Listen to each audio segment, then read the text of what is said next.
Hello guys! Hello Libra! Welcome dito sa aking channel. Kapalaran 888, welcome! Alamin natin kung anong messages, vibration, gabay, energy para sa inyong lahat. General reading guys, pwede kang makaresonate. Gamitin mo ang iyong intuition, January 2024. General reading para sa lahat ng Libra friends natin na nanonood. Okay. Great adventure. Wow. Take a rest. Libra. Oops, sorry. Libra. Wow. Ang galing na ito.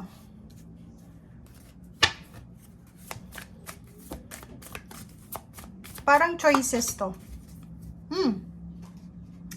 Okay, Libra. Kung makikita mo dito, meron kang direksyon na gustong tahakin. Or parang sinasabi ng baraha, meron kang gustong gawin. Pwedeng yung iba sa inyo dyan, gusto yung mag-travel. Pwedeng gusto yung lumipat Libra ng bahay. Lumipat ng tirahan, lumipat ng work, lumipat ng kinatatayuan ng negosyo, if ever may negosyo kayo. Sinasabi ng baraha sa'yo dito na dalawa yung options mo, 'di ba? It's either alone or with someone, 'di ba? So ang sinasabi ng baraha sa'yo dito, ano man ang tahakin mo dito, it's either mag-isa kang aalis, mag-isa kang pupunta sa lugar kung saan mo gusto, or may kasama ka, still great adventure pa rin siya.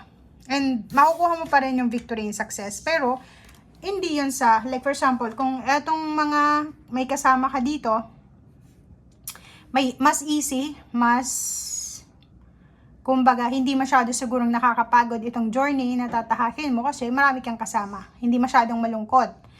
But dito sa, kung mag-isa ka lang, siguro medyo malungkot, pero peaceful ka siguro kasi wala namang mga side comments, so makakapag-desisyon ka na mag-isa.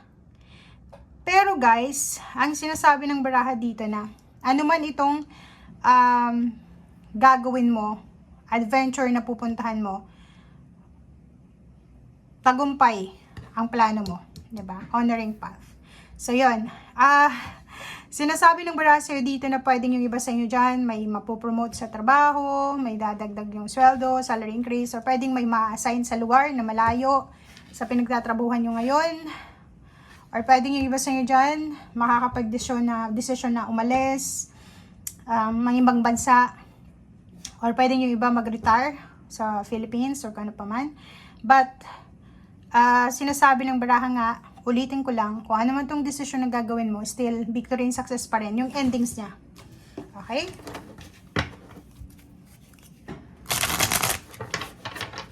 Okay. Meron ditong travel, relocation, parang ganon.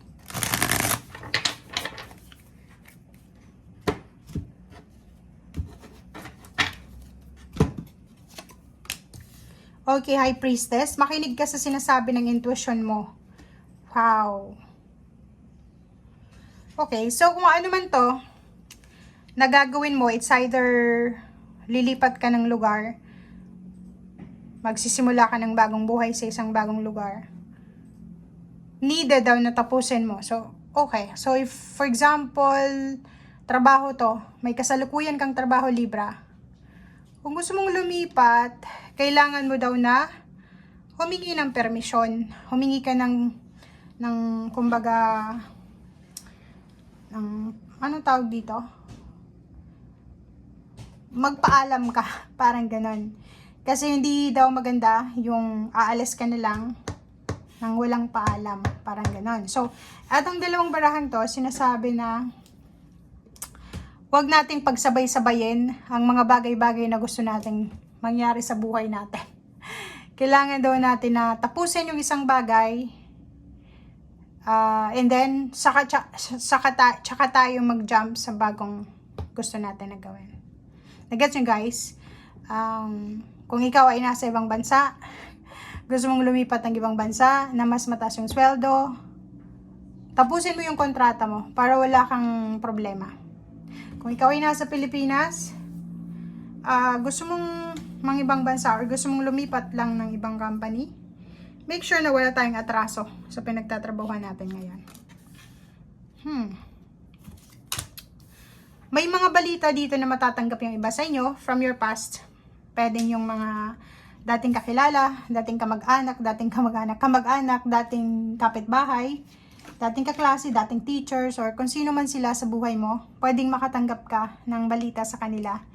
Or pwedeng sila yung makakatulong sa'yo para dito sa pathway, sa journey na tinatahak mo.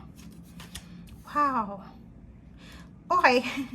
So, kung makikita mo tong tatlong barahang to, it's either yung contract siya. Pwedeng, kasi past to eh. So, pwedeng may iba sa inyo dito na may magre-renew ng kontrata.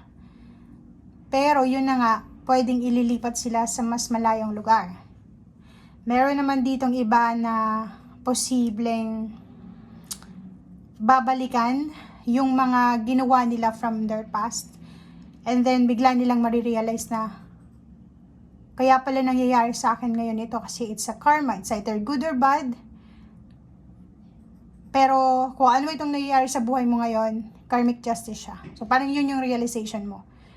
Bigla mong marirealize na, kaya pala ganito kasi kaya pala nakakuha ako ng promotion kasi ginawa ko yung best ko. Kaya pala nadagdagan yung sweldo ko kasi nakita ng boss na mas masipag ako, parang ganun. So comment down below if resonated ka. Okay. So, yun. Nakikita ko sir dito kasi meron ditong Empress and then 2 of Wands. Ang daming choices. Hindi lang yung isa. Marami kang pinagpipilian eh. Parang iniisip mo na deserve mo to. Deserve mo itong mga new beginnings na to. Deserve mo itong mga blessings na to. So, nakikita ko sir dito na sobra kang nag-iisip. Sobrang busy ka sa pag-iisip. Pinipili mo kung saan ka mas magiging masaya, saan ka mas magiging komportable, saan ka mas magiging mayaman, saan ka mas magiging successful, parang ganun. So, abundance yung nasa isip mo.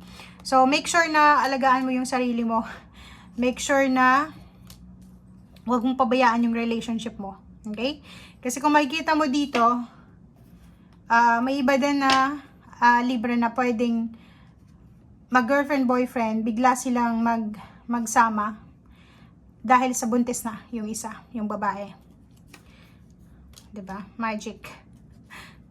Okay, so yun, mabilisan. So, nakikita natin dito, maging aware kayo dahil maraming mga mabibilis na pangyayari ang darating sa buhay mo simula ngayong January. So, hindi naman sinasabi na yung January buntis ka, ikakasal ka, or makakabuntis ka, or magta-travel ka. Pero sinasabi ng bara, possible ito within the year 2024. So, pwedeng magsisimula kang mag-process this January ng papers. May iba sa inyo na pwedeng magsisimula pa lang ng magkarelasyon. Pero, biglang may mabubuntis. Okay? So, yan ang sinasabi ng baraha, guys. Thank you for watching and see you again. Bye!